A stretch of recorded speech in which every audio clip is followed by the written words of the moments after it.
আমার মতো কার এরকম মনে হয় বলেন তো? সংসার যখন কাজ করি মনে হয় কোথায় যেন পালিয়ে যাই, আবার যখন কোথায় বেড়াতে যাই তখন মনে হয় কখন সংসারে ফিরে আসব।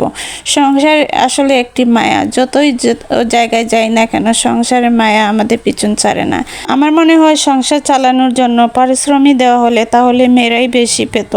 একটা সংসার চালাতে যে কত কষ্ট হয়, একটা যতই কষ্ট হোক একটা মেয়ে কখনো তার সংসার ছেড়ে যায় না। আসসালামু আলাইকুম এভরিওয়ান, সবাই কেমন আছেন? আশা করছি যে যেখান থেকে ভিডিওটি দেখছেন সবাই ভালো আছেন। আল্লাহর রহমতে আমরাও ভালো আছি। দেশ বিদেশ থেকে যে যেখান থেকে ভিডিও দেন সবাইকে অসংখ্য ধন্যবাদ। এই তো আমি কাপড়গুলো ভিজিয়ে নিচ্ছি। সকাল উঠেই আমার কাজ ছিল কাপড়টা ভিজিয়ে রেখে দেওয়া। যেহেতু রোদ উঠেছে তো কাপড়গুলো ধুয়ে দেব। কালকে দেখলেন তো আমি চাদরগুলো তুলে রেখেছিলাম, এই চাদরগুলো আমি এখন ভিজিয়ে নিলাম। ভিজিয়ে আমি একটু কিচেনে যাব। আমার মেয়ে যেহেতু এক্সাম দেবে তো আমি কিচেনে গিয়ে রান্নাটা করে নেব। প্রথমে আমি রাতের যে তরকারিটা বেঁচে গিয়েছিল এই তরকারিটা গরম করে নিচ্ছি। আর চা তো মাস্ট আমাদের খেতেই হবে, চা না খেলে হয়।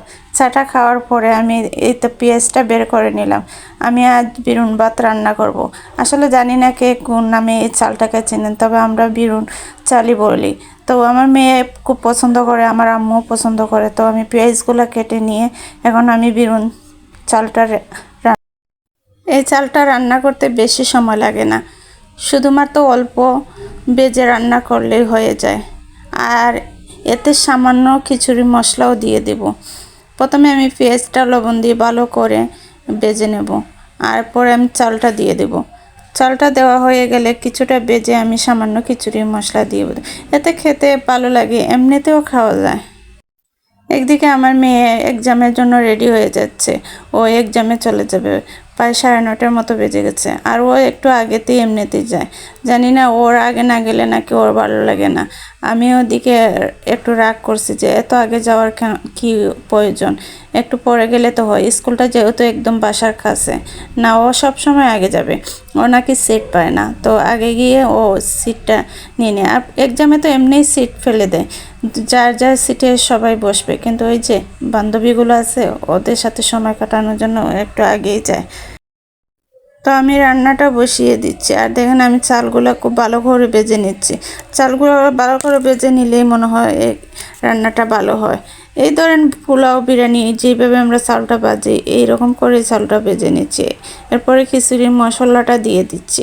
আমি হালকা মশলাই দিয়ে দিই, যে এটা আবার অন্যরকম করেও রান্না করা যায়। ধরেন ধনেপাতা কাঁচামরিচ এরকম দিলেও ভালো লাগে। তো আমি এক এক দিন এক একভাবে রান্না করি। আর এই চালটা আমার বোন সব সময় আমাকে দিয়ে দেয়। সবচেয়ে বড় কথা হয়েছে আমরা মেয়েরা সকাল উঠে পাগল হয়ে যায় কি রান্না করব, কি দিয়ে সকালের নাস্তা করব। এটাই হচ্ছে বেশি সমস্যা। তো চালটা থাকলে অনেকটা সুবিধা হয়। আমি সব সময় পোলাও চাল বা এই চালটা করে রেখে দিই, তাহলে আমার কাছে বেস্ট মনে হয়। পরে দেখেন ওকে খাইয়ে আমি একটু কাপড় ভাঁজ করতে চলে আসলাম।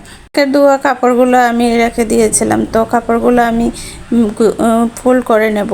আর কাপড় ফোল্ড করা মনে হয় আমার কাছে সবচেয়ে বেশি কঠিন কাজ। আমি কাপড় ধুয়ে ফেলতে পারবো, কিন্তু কাপড় ফোল্ড করা আমার জন্য একটু বিরক্তকর মনে হয়। আর আমি যে কথা বলতে চেয়েছিলাম, আসলে মেয়েরা বড় হলে একটু বেশি সুবিধা পায়। এখনকার মেয়েরা মায়ের থেকে যেটা পায় আমরা সেটা পাই না। আমার মেয়ে দেখেন ড্রেস পরা শুরু করেছে, মাত্র কয়েকদিন হয়েছে, এখন থেকেই ও আমার ড্রেসগুলো পরছে। তো আমার জন্য একটু সুবিধা হয়েছে, যেহেতু আমি বাইরে সবসময় বোরকা পরে যাই, আমার ড্রেসগুলো পরা হয় না। তো ও পরলে আমার জন্য একটু সুবিধা হয়েছে, ড্রেসগুলো অন্তত পরা হলো। এরপর দেখেন বাইরে অনেক বৃষ্টি এসেছে, হঠাৎ করে রোদের মাঝে বৃষ্টি এসেছে, আর আমার কাপড়গুলোর সাথে ভিজে যাচ্ছে। সকালে আমি কাপড়গুলো রোদে দিয়েছিলাম, এই কাপড়গুলো প্রায় শুকিয়ে গিয়েছিল।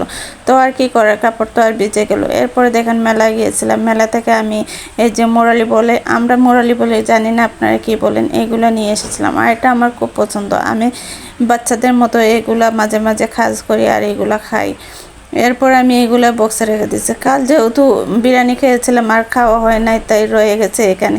আর নিয়ে এসেছিলাম বড় বড় করে জিলাপিগুলো খাওয়া হয়নি, দেখেন বিরিয়ানিগুলো খাওয়া হয়নি, রেখে দিয়েছিলাম। এখন আমি এগুলো গরম করে নিয়ে এলাম, এত ডাল দিয়ে খেয়ে নেব।